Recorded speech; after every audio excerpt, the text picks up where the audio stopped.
Better Humans, we're going to talk about how we're moving from peak centralization to decentralization. I will be talking about this topic more and more because it is what's happening in real time. And as I become more aware of it and see more examples of it, I'm going to highlight it more. You can get the story that I'm talking about today in the most recent Better Human newsletter over at betterhumans.substack.com, or an easier URL is thebetterhumans.co. Johnson & Johnson has invoked a Texas legal loophole in an attempt to protect the bulk of its corporate assets from claims that its baby powder caused ovarian cancer and mesothelioma. It's one of those words I've heard people say it 100 times, but I have trouble saying it. And so here's my take. Big corporations are a byproduct of being the superpower after World War II. The promise to the American consumer was, trust us, we'll take care of you. Americans got addicted to convenience and a constantly expanding barrage of product options. Inherently, that's great. It's a free market doing its thing. The problem has always been and still is the corruption and mingling of government. This creates monopoly-like situations that lead to bigger than nature would allow corporations.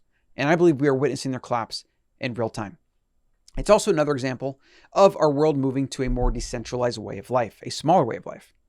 We are going from peak centralization to decentralization, as history has done many times. Things grow too big for their own good, then they crumble. This is nothing new. It just feels that way to most people because few are students of history. If you're born into one world and it starts becoming another, you fight it.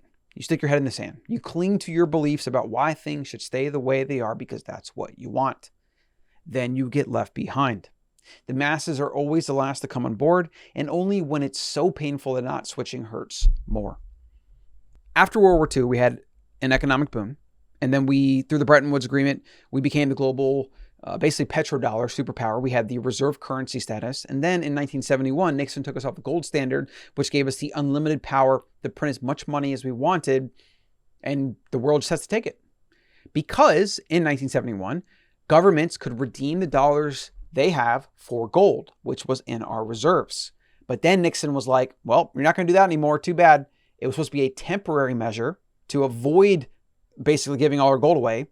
And it became a permanent measure because there's nothing more permanent than a temporary government enactment or effort or regulation or law or anything. And the byproducts of inflation since then have been the most drastic inequality gap in the history of humanity, probably, as those that are close to the money printer, those that are, the big banksters and the big corporations and their CEOs that get bailouts, they're basically all in bed together. They can't fail.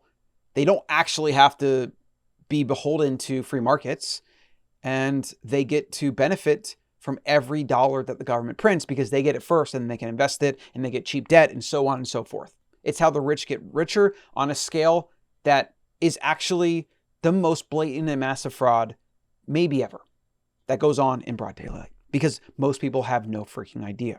And then these same powers that be use things like big pharma and the college system and indoctrination camps called public education to convince the masses that government is right and just and needed and whatever. And then to basically move the spotlight away from the fact that they just print money out of thin air and they pretend there's nothing wrong with that and that they pretend inflation is normal and we should have it every year. And so you get a bunch of humans, literally millions and millions and millions of them, that have no idea how the system works. But every year they're a little bit poorer or they're working twice as hard and not getting ahead and they don't know why. Now, of course, I know the reason why. Maybe you do. It's fiat money and the answer is Bitcoin. But this is just another example. You get corporations that are so freaking big and so propped up by the government apparatus and the wealthy that are shareholders and investors, and they get this money and they do all these things. They get so big that eventually they have to collapse. It's like a Frankenstein that it grows so big. It reaches past the point of no return where it can't stop growing. So it keeps growing until it dies. It's actually kind of like Andre the Giant or any of the giants. I guess they had some kind of thing where a hormone, or maybe a gene, not a hormone. It was probably a gene that was kind of switched off or on, that should have been off or on. And what it resulted in was just growing and growing and growing, and the body couldn't sustain it. It's kind of outside the realm of what nature can sustain, and it was an abnormality. And so therefore, most of the giants that were humans lived shorter lives. The heart just couldn't maintain anymore, couldn't do it. It was just outside the realm of nature. And I believe that's what we're getting with a lot of these big mega corporations. They have become so big that you can't really control it. And so what happens is the fragilities manifest in ways like this. So Johnson & Johnson, which is a multi-billion-dollar company, they have pharmaceuticals. They paid out tons of lawsuits for a lot of their pharma stuff, and they have products everywhere. They've become too big for their own good. And they will then crumble from the inside. That's what I believe happens with these things. If you have a giant that grows too big, it crumbles from the inside. The heart gives out. Company like Johnson & Johnson and also the US government, perfect example. Maybe we'll get to that in a second. They crumble from the inside. They become too big to even put down or shut down. You can't sue them down out of existence. They have too many products, so people aren't going to really starve them financially because they're everywhere, and a lot of people don't even know they're doing business with them. They will have to crumble from the inside. They will have to get so big that they simply cannot control it anymore. And there'll be so many, let's say, lawsuits or so many ways they lose or products that fail or whatever. Like their tentacles are everywhere. And as a result, their risk is everywhere. And so the market will respond, or you could even say nature will respond by collapsing in these various ways until eventually nobody wants to invest in the company anymore. It's too much liability. And then they get starved out of the stock market, and then it dwindles and dwindles and dwindles, and then nobody wants to work there, etc. And that's exactly what is going to happen with government. There is a way to speed up its demise, though. Counter economies. As Samuel Conkin, who was a libertarian, and he was a creator of the term agorism. He had this libertarian philosophy based on operating in markets outside of the regulated white markets, because that would starve the white markets and thus government of resources. And then over time, as these not white markets, so like gray markets, black markets, etc., as they grew, government would also shrink. Now, he probably didn't foresee, because Conkin wrote this, I believe, back in like the 70s and maybe early 80s. He probably didn't foresee just how rampant inflation would be. But inflation is one of those funny things where it does give the government ultimate power and control, but it's already reached terminal escape velocity to which they can't control it. They can't fix it. No politician can fix it. Nobody in the government can fix it. Unless, like overnight, they shrunk government and stopped most of the ridiculous programs they have, stop spending money, stop printing money, and basically said to the American people, well, for 10 years it can be really painful.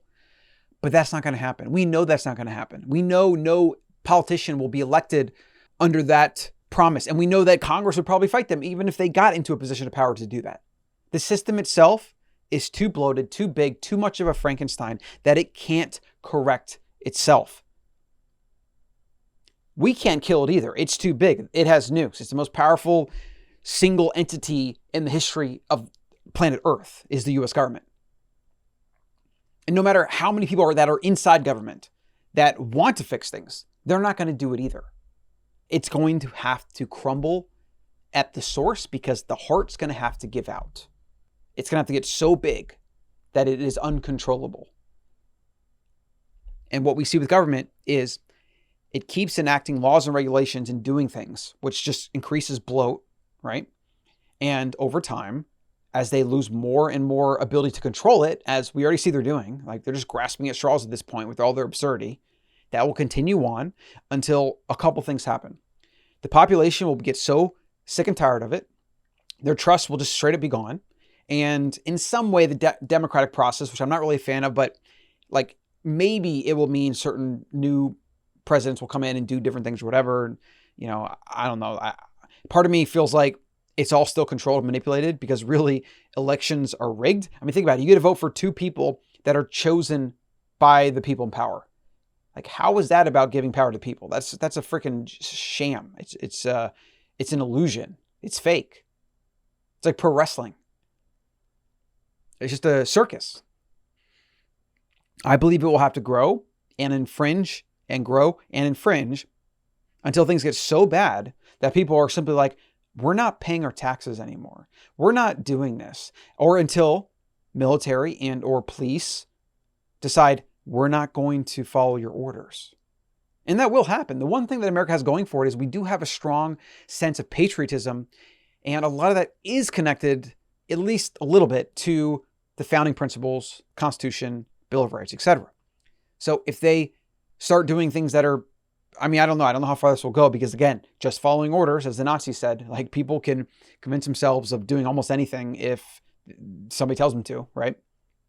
So I hope there's going to be some people that wake up to this. But the more tyrannical it becomes and the bigger, right, the more it radicalizes everyday people. And it is just the reality. 300 million Americans are only controlled by a small group in Washington because there is a collective religion built around it. And if that religion topples, they lose their power. If people stop sending in checks to the government through the mail because the IRS says they should, and you have that millions and millions, and you have millions and millions of people doing that, what are they going to do? They're going to arrest everybody? It's just literally a joke if you even think about it. But it would have to get so bad for the masses to do that. So I think what's going to happen is they're going to keep trying to make excuses, crisis after crisis, to create more power, more control, more surveillance, etc. They're going to continually print money, which is going to be pushed onto the American people and the whole world through inflation. People are going to get more fed up as a gallon of milk goes from $4 a gallon to $8. It's literally $8 a gallon for organic milk at the grocery store right now. When it's $20 a gallon for that, and it's $15 to $20 for some eggs, when people get really, really hungry and every penny that they make goes to food or power or both, you're going to see some revolutionary shit going on. And you're going to see a breakdown of the civil order, and you're going to see civil disobedience and actual revolution and rioting and things like that are going to make 2020 look like child's play. And the thing is, it's almost inevitable because government can't stop. It grows and it grows until it kills itself. As every powerful government and every tyrant and dictator has in history. They get addicted to power. They get addicted to doing things and mingling when really they should probably just sit back and do nothing. And the more they do that, the closer they edge themselves to collapse. My advice for you is to have your Bitcoin, is to have guns and ammo and water and food, to have backup, have generator if you can afford it, have some land if you can afford it, have your passports in case you want to get out of the country. You might want to, we probably will, so that if the writing is on the wall, you can leave early and you can watch from somewhere else, because it's going to get worse before it gets better. I'm just hoping that when we go through this reset or this revolution or wherever the hell it's going to be, I hope that it is as bloodless as possible. I hope that it is more of a regime change, and the democratic political process, as much as a circus as it is, I hope that it at least create some checks and balances so we don't have something like World War III or civil wars or conflicts or anything like that. I'm hoping Bitcoin will immediately demonetize the dollar and kind of take over as the money for humanity. And that will solve so many of the problems that will happen if the dollar collapses, because if the dollar collapses, I mean, we're probably looking at like World War III type stuff. It can get bad very quickly. Hopefully Bitcoin can come in and save the day there. And I bought Bitcoin through swanbitcoin.com/Colin Stuckert. That can support the show, but also stack your Bitcoin. It's going to be the best thing you've ever done in your life. You can use a set it and forget it schedule. I'm every day I'm buying Bitcoin in there. It's a set it and forget it schedule. The money comes out of my bank account like every 2 months or whatever. And then, no, 2 weeks, every 2 weeks. And then that buys daily. So I get dollar cost averaging from every up and down. I get all the ups and downs. That's what dollar cost averaging is. And it's the best way to do it. Instead of trying to time the market, just buy consistently. Because you're going to care what matters in 5 years about the price. And you're not going to care what you bought it at in 2021 or 2020 or 2019. In fact, every decision that I made in 2020 and 2019 about buying Bitcoin, I probably should have just bought sooner and then not paid attention to it, because now it's 2021 and all I wanted to have done is bought all of it, as much as I could. And if you haven't gotten the newsletter, or if you aren't getting it, betterhumans.substack.com. That's the most recent episode there. And thebetterhuman.co. That's my website, other articles, shows, etc. You can also get all the other podcasts. Subscribe on your favorite podcast app and or YouTube. And if you want to share or like or do any of those things, I really, really appreciate that. And I will see you in the next one.